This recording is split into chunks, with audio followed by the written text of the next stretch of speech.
Kieran McGuire here, boxing Bants, and happy to be joined for the first time as a professional. Emmet Brennan after his debut in a sixth rounder here in the Europa Hotel on Mark Dunlop's show. Emmet, it's been a long time coming for you to even just get back in the ring itself, but back in a professional ring. How was it for you? Yeah, I'm a bit judgmental on myself. The lads just remind me, like, look, I am 2 years out of the ring. Didn't have a lot of preparation going into this. Took around 3 or 4 weeks notice, but that's not really an excuse because I have been training the last year. It's 6 rounds, which is probably it is valuable because I haven't done it before. My ego, I probably wanted a KO, but look, that fella's only been stopped in twice in 66 fights now, so getting him out there was probably a bit unrealistic, so I probably am being a bit harsh on myself. Some very good things, I worked well off the jab. Some things I have to go back and work on. I got caught with a few silly jabs. Was never really under any threat, even though he did come to fight. 6th round he came, he tried to put me on the back foot. He done it for about 40 seconds and then I pushed him back. So there is a lot of positives. I'll look back on it tomorrow and I'll probably be a little bit less judgmental than I am now. Yeah, because your situation is a little bit different because obviously you want to move fast. And usually when people have the pro debuts, it's like a gimme. They have a 4-rounder against someone that they're going to stop. So I wonder if Emmet, because he wants to move so quickly into a title fight, which is possible after this now, does he want to get the rounds in or is he going to look for a stoppage? So I was wondering what you were looking to do in this fight. During the week, I had in my head that I wanted to get the stoppage, and that's why you need a good team with you. Jimmy and Phil were like, no, look, go out and get the rounds. You haven't done 6 rounds yet. Walk behind your jab. Try to be crisp with the backhand. If you get me out there, you get me out there. I saw him in the 4th round, I wasn't getting him out there. I knew straight away. He was tough, he was durable, he knew the game. Anytime he was under threat, he sort of huddled up or he broke the distance. Or he done something what a journeyman does. That's with a journeyman, I suppose. But, yeah, look, 6 rounds, you can't complain. They probably could have been at a little bit of a higher pace, but as I said, that's what they do. They spoil it, they know how to break the distance, they know how to cover up. Like, he wasn't giving anything away, bar the backhand and maybe 1 or 2 shots underneath. He was covering up well and he was strong in that guard. Once or twice I tried to pull the guard down, it didn't work. So there's no really point in wasting energy trying that again. That is something we do, but it just wasn't going to work with him, so there's no point in wasting energy doing it. Obviously, return to the professional boxing corner was Jimmy helping with you tonight, and Jimmy also was a coach of the great Darren Sutherland. And Darren, like yourself, when he had his professional debut, he went straight into a 6th rounder as well. Was for you as a debutant, was it always about being a 6th rounder and straight in? Yeah, like ideally I would have done an 8 rounder because that's what the Celtic title will be, is an 8 rounder. No point in doing 4 rounds. What are you gaining from at 32? Like, you want to move fast. 6 valuable rounds, as I said. The opposition could have been a lot worse on the debut. Could have been a lot worse. I think he was ranked 400 in the world before this fight, so that'll put me up to probably about 300. And it should put me in line for a Celtic title, or thereabouts. If not, the next fight will be the fight after, I would imagine. You're used to obviously no head guards, but how is it today? You know, you're up here in the 2nd floor with a load of other fighters. You have your own little team in the corner. You're getting your hands wrapped. You've no vest, smaller gloves. How have you found the experience like? I didn't find them much different. Rather than on the inside, the bodies was very slippy, very hard to tie up, and I tried to push them off at one stage or maybe hold or something. I don't know, I tried to do something, but he just slipped away from me. And that's never happened, obviously, because the vest. So that was something different. Besides from that, you're still getting ready for a fight. Yeah, you do have to mentally be ready for 6 rounds today. But I've always been well focused and well prepared going into fights. Like, the warm-up was no different.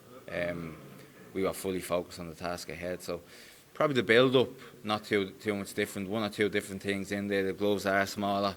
As I said, I got caught with a few jabs that I thought I was blocking and I wasn't. So that's something that I'm going to have to go back with the lads and work on, because I shouldn't really be getting caught with them jabs. Didn't get caught with anything really serious, but at that level, my defence should be a little bit tighter, and it will be going forward. we had 3 or 4 weeks preparation for that fight. 3 good spars in fairness, all top level lads. But going forward, we're going to have to be a lot sharper. We're going to have to sort of right them wrongs and getting caught with the jabs, but we will. Right, so something I have to ask you. So you've done your 6 rounds, so you're eligible for a Celtic title for BUI if the BUI sanction that and whatnot. And you've said from the start you would want to move as quickly as possible. And it's kind of come to a good situation where Jamie Morrissey vacated the title to go up at the BUI Celtic title to go up to fight Kevin. Now they've both come back down, and now the title will be vacated once Kevin Cronin and. So yeah. So with Craig McCarthy being the Celtic super middleweight champion, if he's to fight Kevin, which it looks like it's pretty much done for the Irish title, that title will become vacant, and the previous champion of that was Jamie, and Jamie wants to fight for that again. I know you were sparring with Pierce O'Leary lately. I hear that it's pretty much done for him to fight in Dublin and Lucan outdoor event in September, and pretty high up on BT. And it seems like it's only normal that maybe you would be on that card, hopefully. So would you like to fight for a Celtic title against Jamie on that event? Maybe something like that? Yeah, I don't care who it's against. I'll fight for the next week. If it's against Jamie. I know, because I know you're not trying to call out Jamie. You just want to fight someone for the belt. Yeah. Look, I'll fight for the Celtic title next. Not a problem. If it's like you're saying the end of September. No, it could be the end of August, start of September. Yeah, if it was then, yeah, definitely. But I want to be out in August. So if that doesn't happen, I'll be on to Darren on Monday and possibly get a fight in New York in August. But I want to be out in August. If it's for the Celtic title, 100% I'll be going for that, yeah. But if that show was the end of September, I'll still try to get a fight in New York in August and then fight for that at the end of September. But we'll see what Darren comes back with. If that opportunity does come to fight for it in the next 8 to 10 weeks, yeah, 100%. Of course I'd jump on that. It's 8 rounds, it's only an extra 2 rounds. I'm a lot better against taller opposition, so that would suit me down to the ground. And look, it's just about moving fast. We got 6 rounds. We got rid of 2 years ring rust. Ideally, going into that, I would want at least 6 weeks training. I need to get back sparring regularly, twice a week. We got 3 spars going into that fight. It's not enough.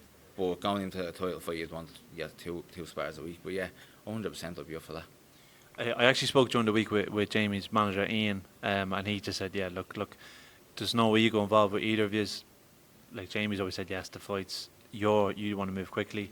He says, yeah, look, that'd be done over the phone in 5 minutes. That fight, he says.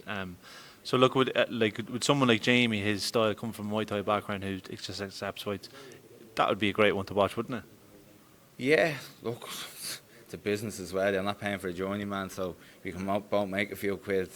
You're selling tickets day to day, and you're not making a lot of money. So at least if there's 2 Irish people fighting together, that's where I want to be now. Look, it's about winning titles, but it's also about it's gotta make a few quid. I'm taking time off work. I'm training full time. I'm committing a lot of my life to this, so it has to make financial sense. And then when it's 2 Irish people fighting each other, you're taking the fee of bringing a journeyman over, paying for his hotels, hotel transfers, food, all that. You're taking that out of the way, so you're probably adding another $4,000 onto your purse. So yeah, 100%. Yeah. Right. Well, look, I'm sure there's other people want to interview here now, but I really appreciate your time, Emmet, and fair play to you. Well done. Yeah, no problem. And thank Dublin Docklands, 2 lads done me corner. So if I was going pro in Ireland, it was going to be the 2 lads doing me corner. I'm just delighted to be back representing Docklands, because I haven't represented them since 2009. Obviously, you represent them at the Olympics, but you're fighting for Ireland. But to have the lads back doing me corner, it's great, because it's been 4 years since they've done it, and Jimmy has been my coach since I'm 10 years of age. I've been in Docklands for the last 5 years, so just a big thank you to them. Okay, thanks very much. No problem. Thank you.